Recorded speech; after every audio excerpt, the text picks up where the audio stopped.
standing there where the tree used to be with my sign that says deep peace, everlasting joy. But no, I'm sorry. It says, hey, we meet up again, huh?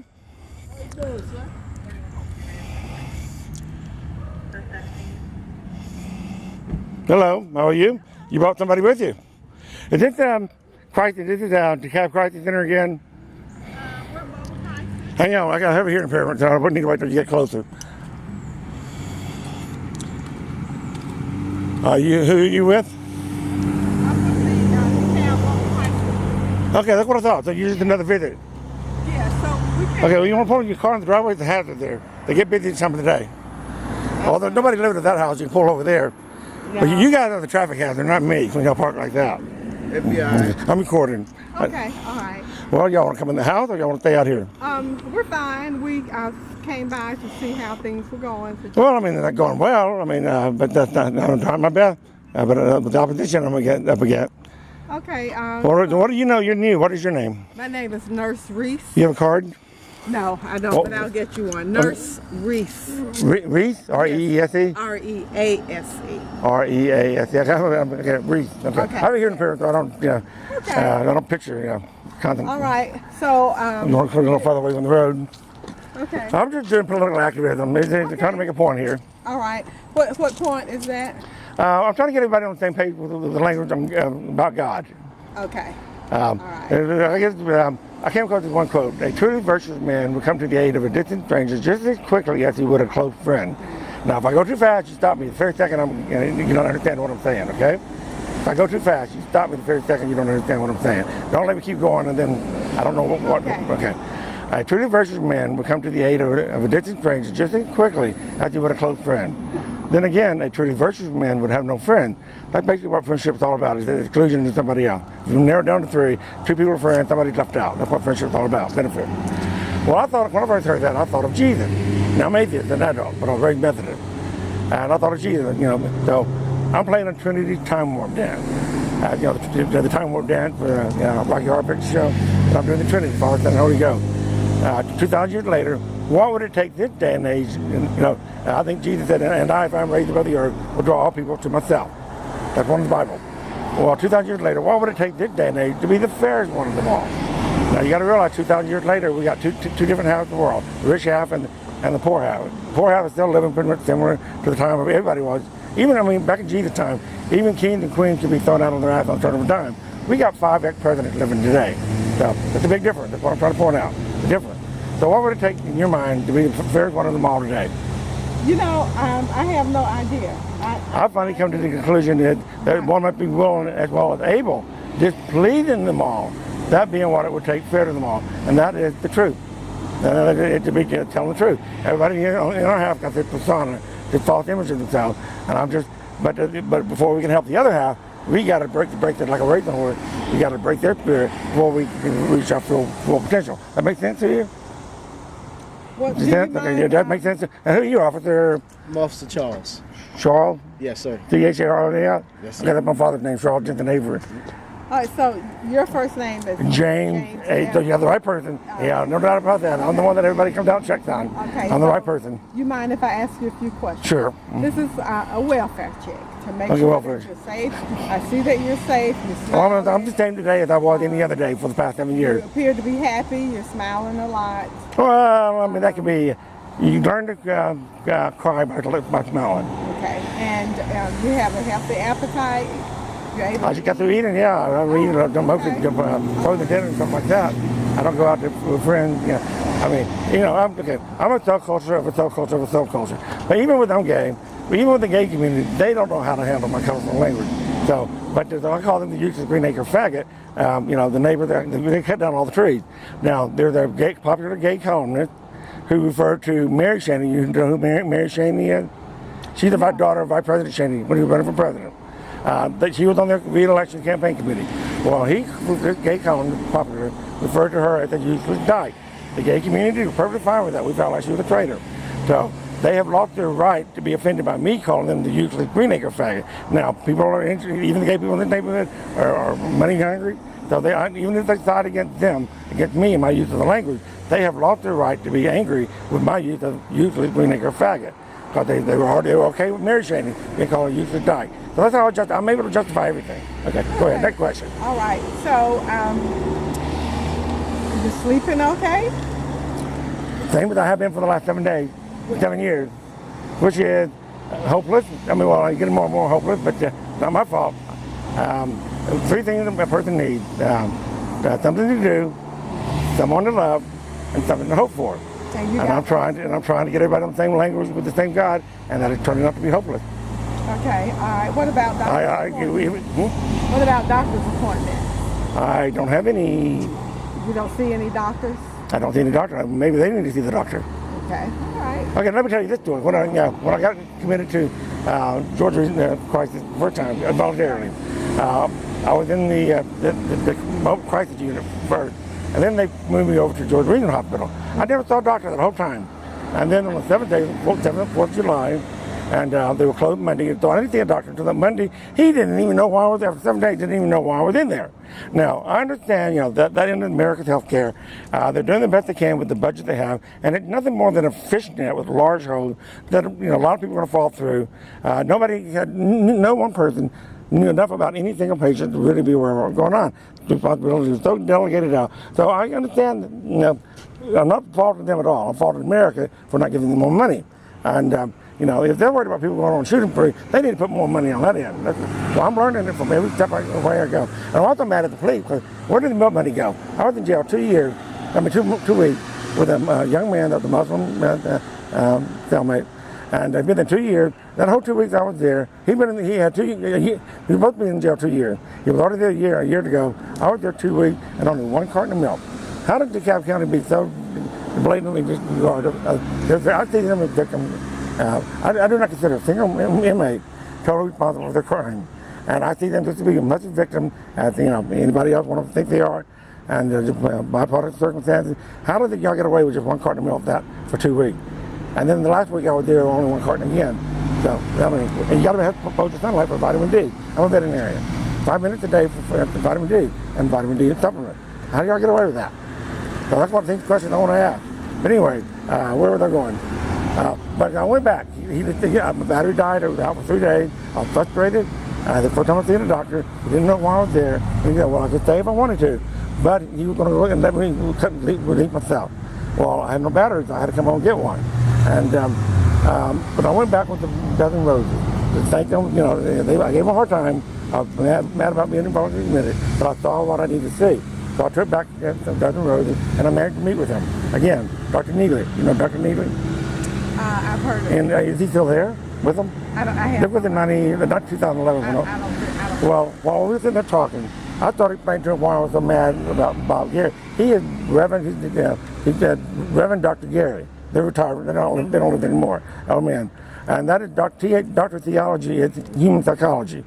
So, and I noticed a lot of these master's studies around here have a psychology degree. It was still recording good. And I said to him, as far as I can say, I was Dr. Avery, and people kept calling me Mr. Avery. I kept saying, I'm actually Dr. Avery, but you can call me Jamed, But they kept calling me Mr. Avery. They were like trying to piss me off. And but I just kept reminding them that. But I went back to him and said, what made me so mad about him when people referred to him as Reverend Doctor? And as far as I'm concerned, that is still nothing but literature, one goddamn book. And he came out of a share. Well, it was supposed to be him finding my trigger. I found one of his. Oh, okay. So I found one of his triggers. So maybe these end, not that end, but these end, doctors like at Carroll County Center, Georgia. I said Carroll County Center, Georgia, but or maybe the one needing me seeing the doctor. They are living a serious life of denial. Okay, and my reactions are appropriate. Okay. Everything I'm doing out here is appropriate to what I'm seeing. All right, so I'm taking a 5 candle, all the theology you have to do. Sit down and talk with me. Let me say what I have to say. And I mean, not just be blank staring at me, but listen and being able to repeat what I say. And then only then will I know they heard me. All right, so I have a couple of more questions to ask. You mind explaining your outfit? The chicken is in my hometown, Perkins, Arkansas, the Chicken and Egg Festival. Okay, all right. And what about the rope? Rope, well, in the Hive, I'm raised, but the earth will draw people to myself. I only have the money to go. Now, it's not 100 a day. But it started off, I started this idea when I had 150. But I need to run. I'm having a midlife career crisis. I want to change to one that involves politics and religion. That's where I'm passionate. That's where I can be happy. If I had a job that was earning money on the clock, dealing with politics, and what I need is like a liberal think tank behind the scenes. I know I'm not electable, but somebody has to be the squeaky wheel, has to be the bitch. And behind the scenes, we pass ideas off to each other and get it to people who are electable so they can use. I think I have a lot of good ideas. And so I need a job first, I think, before people will start seeing me as a person. You know, I got to have my own livelihood, my own money, income. You know, this house I pay for with my dad. My dad was a doctor. And I paid for it. He started his estate planning. We were getting $20,000 a year non-taxable. Me, my brother, and my sister. All three of us have our own paid for by him. So when I finally I picked a place I want to settle, I took all that money out that was gone into and put it down on the house. I wiped out my savings. And from the very beginning, I paid cash for it. Drug money. My dad, a doctor. Small town Arkansas, a lot of babies. And they get, benefit from all the babies. He was Methodist. And I was raised in the Methodist Church. After we first being introduced to God, before we were aware of God, and I was born in First United Methodist Church in Prescott, Arkansas, population 4,000. I was raised by that church right up until I graduated from high school. I stepped it into our heads when a kid never really goes away. I realized that only recently, although I label myself radical atheist, that I talk so much I get hoarse, that I've always been forever will be Methodist, no less than Jesus ever stopped being a Jew. That one can be both Methodist fag, that Methodist Church still has on the book, it cannot be self-avowed practicing homosexual and ordained as a minister. So I'm co-opting it, their language, and throwing it back on Methodist fag and and atheist at the same time, while refusing to label myself a Christian. Now, if others want to label me a Christian for whatever reason of their own, based on my opinion, my habit, my behavior. Now, behavior, you have to understand the past, too. And the past is always present before you understand the current behavior. And I'm trying to bring my past into this. And that's what Father, Son, and Father, Son, and Holy Ghost. Okay, I'll get to that later. But anyway, but they got to be aware that our Muslim extremists halfway around the world are going to consider me a Christian, one of them, whether I approve of this or not. And I believe it gives me a right going into our Christian church and calling them out on their reading of the Bible, because I can read it just as well as they can. They do not have a right to live a life of denial. I know they keep saying they have a right to believe. They don't have a right to be irrational, the way I look at it. And that's all I'm trying to do, starting a conversation. So what was the question again? The noose around like a noose around my neck. Raised by the earth. Yeah. That you're suicidal is just... Well, I'm just saying that by the time that money runs out, I will have good enough reason to be depressed enough doing it. I'm not saying that I will do it, but I will have good enough reason to be depressed. This is me. Suicidal right now? Oh, no. I got money. Why would I be suicidal when I have money? You got to have money to live. I was wondering about the noose around your neck and the noose. I've been doing this for a long time. I've been doing this. It's already been plain. Do you take it off it? Oh, I'll take it off once I go. This is just out here. I just take it off when I go inside. Okay. So I got my chicken. See the chicken got the noose on the neck too. Okay. And one of the things I yell, okay, you familiar with the book of Jonah? No. So you fall by the whale. No. It's only 4. We'll go home and read it tonight. It's only 4 pages long. Okay. Anyway, he goes to the city, telling them they're going to be destroyed, and they change their way, and it wasn't destroyed. God sent them there, and okay, they did, and God spared them when God sent him to tell them they're going to be destroyed. Well, now he's mad. He's up on the mountainside overlooking the city, watching to see what happens, and God talks to him. Do it thou well to be angry for the gourd. And that seems like the earth, planet Earth. And he goes, I do well to be angry even unto death. So although in the Bible it led up to him talking to God, that is just him talking to his conscience. So what I do with the chicken is, the only thing going to stop a bad guy with a chicken is a good guy with a chicken. And I kind of run up and down. So that's what would be my step for God. The personality, notice in the Bible, Jesus' temptation in the desert, that's probably the same thing, separated his the good angel and the bad angel. And then when Jacob came face to face with the face of God, that's his conscience that he's all dealing with, although they went about it in kind of a storytelling, liberty way in the Bible. But that's not what they don't want to hear. That's exactly what they don't want to hear. But once they sit down with me and hear it, they can no longer deny it, but they didn't know that. So they know, I think they already know what I know, they just don't want their secret, their income in jeopardy. Okay, so the master defendant, that certainly is the misnomer. I think one should be ranking right up there with illusion of grandeur. How often are you out here? Every day. I have no job or anything. This is something to do, that's something to love. So as long as they're going to be treating me this way, I enjoy action I can have them. So I need something to do, something to love now. I need just something to hope for. Okay, so and that is, you take a break when you're out here? You're out here constantly? No. Just like this time of the day when they leave. Like you're interrupting me with my traffic. This is when they leave Emory. So this is the Methodist. So this is when I get my audience. Yeah, this time? entrapment. Okay. Entrapment. This is my audience, and they back up and then stop. But I'm not. Do they No, stop they're and not. ask you questions? Okay. Do they stop and ask you questions? Yeah, every once in a while, they're not very much as they used to. They didn't do it very much in the beginning, but they all, when they listen to me, they're not disagreeing with me, but they all kind of walk away quiet and they don't come back. Because I think, I'm shipping, when we talk about God, I'm shipping, we're talking about the foundation that somebody built the rest of their life on. But this is what I told Reverend Josh, if you ever continue insisting on believing in the God your way, he's Methodist. They wouldn't meet me in the church, so we met at the Egan Elm. With Reverend Josh, the assistant pastor. I wanted it with Reverend Dr. Allen. She was supposed to join us, and then they backed out and said, they're talking about a restraining order. There was no restraining order. They lied. But then I pestered her, and Josh agreed to meet me as an assistant. If you're continuing insisting and believing in God your way, then I'm having no choice but having to accept the right to go halfway around the world from it, believing in a God, however way they are feeling it necessary for them needing to believe in a God. And this is where Reverend Josh goes. Like he's okay with that. And that made me mad, so the trigger. Why? Because I was digitally audio recording this. It goes on the table between us. He knew that. And this doesn't get picked up on an audio recorder. And then I followed up with, including 72 versions waiting for 19 Dev Pollen, soon to be arriving. Every day we continue, you're living all eternity in our present, And that wiped that smirk right off his face. So you're going to believe in God your way here, then you're giving everybody else a right. Believe in God whatever way. So now, you also got to realize that digitally connected, couldn't any time on that. 2,000 years later, digitally connected, global day and age, in real time, they know exactly everything we're saying and doing over here, halfway around the world from them, and not saying and doing over here. And what we're not saying and doing, and what we do focus our attention on, it's coming across as indifferent to them. When it is our economy, but it's actually, supporting the economy all the way, our consumerism around the world. And so you got people over there buying into consumerism, but then you never pick a fight with an ugly person. Man, you got nothing to lose. And that's what we're up against. We're being indifferent to them. We're never going to win this war on terrorism the way we're facing it right now. And all I'm trying to do is get people to start talking about it. Nobody wants to talk about the truth. And until we start talking, then that's my purpose in life. That is what, I do have a crystal meth addiction. I'm never denying that. I did my own intervention, started with my only friendly neighbor I thought I had, and they burned me. They got burned by them. And so even though it may seem like I'm mostly after them, they are just the last Christian that finally drowned me out, that finally picked me off. So they're like the signal on the iceberg when it comes to the people that are Christian faith. Now, as you find out, the people on the planet agree in exactly the same way. I said, what it means believing in a God. Then far as I'm concerned, we have just as many gods that we have people claiming to believe in God, have ever claimed to believe in God, and forever will be claiming to believe in a God until no longer anyone left standing able claiming to believe in a God. Then God at times exists until we have another third and we start to shit all over again. So you think about it, just a Christian, a Muslim, and a Jew, that's three different ones. Even though in those religions we have a bunch of breakdown. I like that. If I ran to do what I could do, I'll show you something out of it. And what about the money? Oh, that's the Ishineers.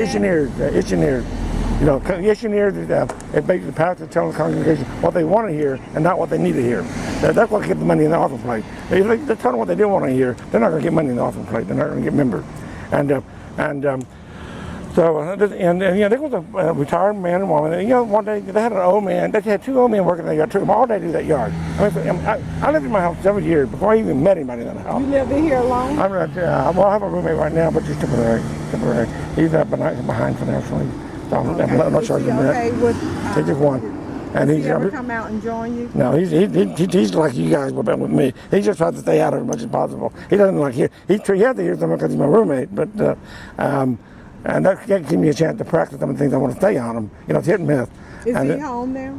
Yeah, he just came home. He just got home to work. Okay. He worked in a kennel at a dog boarding place, daycare center. Okay.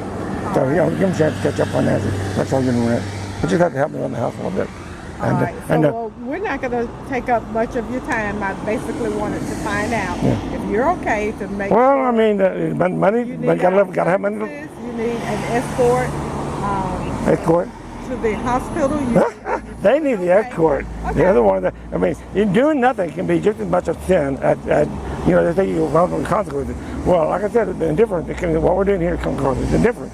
And I'm able to justify their act until these people start winding up. They're supposed to be intellectual. They're supposed to be willing to cut these things. But apparently, I know too much that they don't want to admit to. And it's a church. It's a secular Methodist. And you think Yeah, I thought their intellectualism would be first before the Bible, the manipulation of the Bible, but no, they will not give up that trade secret. They will not. So that to me is really the problem. And I'm just David versus Goliath. Little drummer boy now, David all growing up. I'm just using that. Well, I'm an atheist, but I can read it just well. I'm turning the Bible back on them. So I'm my knowledge of the Bible, and I can read it just well as they can. But what they're doing is taking advantage of their ignorance of the Bible, and the better your pastor lives, the better you get to live. It's a justification, really, and they're paid to tell the congregation anything they want to tell them, except what they need to hear. That's what I'm learning. Okay. All right. Well, what about your water? You don't have water out here with you? So I have water in the house. In the house. Because you've been out here today. Oh, not very long, really. I just got out here. Okay. I just got one. Yeah. Okay. But I go back here and take breaks regularly. Yeah. Okay. All right. So. And it's not nearly as hard as it had been. And I'm blind and dying. I have a tumor per glands, and time's running out. So I only got, and during my lifetime, it looks like it's hopeless. But I don't think y'all are going to have many more opportunity. Well, that makes sense? Do you object to us coming by like in 2 weeks? No, y'all been doing it every time. I mean, why are you instead of Bob Duckworth? What happened to Vicky and Jacob? To a different area. Oh, they're not working with this area anymore? Right. So both of them, Vicky? I have been a mobile crisis staff for many years. I just not had the opportunity. Okay. You might have been there when I was admitted volunteer. I was admitted there twice, and third time they took me straight to Georgia Regional Hospital. I could have been there. Yeah. So but my sister traveled and brought my medical call several states, and they violated my sanctuary. That's why that violated my faith. You know, and they had me involved. DeKalb County let them have me. That's what made me so furious that I wouldn't talk for 2 weeks. That was, it's not bipolar for good reason. They based their diagnosis that I'm bipolar with bunny ear psychic feature. Now we're bunny ear sometimes. Okay, I'm wearing them not with the knife in my head when I do the baseball cap. This is my Easter bunny ear, making fun of Christians. When I have the knife in my head, it was me. First 18 years of my life, I got to do something with it, and this is the way they're going to behave. I have a right to insinuate, knife in my head, memory and all that. So I'm just being sarcastic. It is not psychic feature. It's being sarcastic, and if you pay good money for it, Easter time, then why does it have to be a psychic feature, in between? So this is, this is my head, where all my memories are, all my experiences, and they don't want to hear any of it. So, freedom of trust is not what I need. What I'm needing is a right to be heard by the people needing to hear it, and they don't want to hear it because it will, the people find me very negative, and I apologize for that. But I think I'm being negative in a positive kind of way, even to the point of being known as suicide gym to some. One day with me, you just want to kill yourself. But that isn't necessarily a bad thing. Maybe you should kill yourself. It's called having a guilty conscience. Okay? All right. Okay, so your name again was Rease. Rease and Charles. Okay, it's Rease and Charles. So we'll see you. What is your first name? Cheryl. Cheryl? You said you had a card? Yes. Let's come down when you get a card. Just the Georgia Regional Hospital doing a welfare check. I mean, not Georgia Regional Hospital, DeKalb Mobile Crisis. There's many cops out here. This is Cheryl Rease, and that is Officer Charles. Okay. Nice folks. I ought to get to know them. Real nice folks. I'm just taking advantage of this opportunity to make a teaching lesson. Can you tell me, can you get on the computer and tell me if I'm on a list not to buy a gun? I'm just curious, because if I got to be admitted involuntarily to Georgia Regional Hospital, does that mean I'm now on that list that I can't buy? I have never owned a gun or carried on a gun, but it pisses me off that I may now be on that list. It pisses me off. On what list? That you can't buy a gun. But I never owned one and never cared to, but it pisses me off now that now it's going to sound like, when I make arguments for gun control, it's going to sound like sour grape. Can you tell me if I'm on that list or not? I'm not sure. I don't got. So I have to go. Well, first of all, I have Christian Methodist. That right there keep me from buying a gun. So I don't know, to make you nervous. But I just want to find out just whether they never told me that I wasn't. I'm not sure. Yeah, I'm just curious. I would like to get Mary Margaret Oliver and Senator Lane to go with me to Walmart and see if we can buy me a gun, just to see if I can pass it. Just to see if I can pass it. That was it. I don't not actually pick it up. But I want to witness there with me. I'm trying to make a point, to my experiences. Okay, so I'm an employee with DeKalb Crisis, Mobile Crisis. So that's the card. You can contact me at that number. Okay, I'm going to bring me the card. I am. Nurse Cheryl Rease. All right, y'all have a good day. Nice meeting you. Okay, all right, thank you. Take care. All right, you have a good day, officer. Ooh, strong handshake. Great peace, everlasting joy to you, good neighbors. Go make America great again.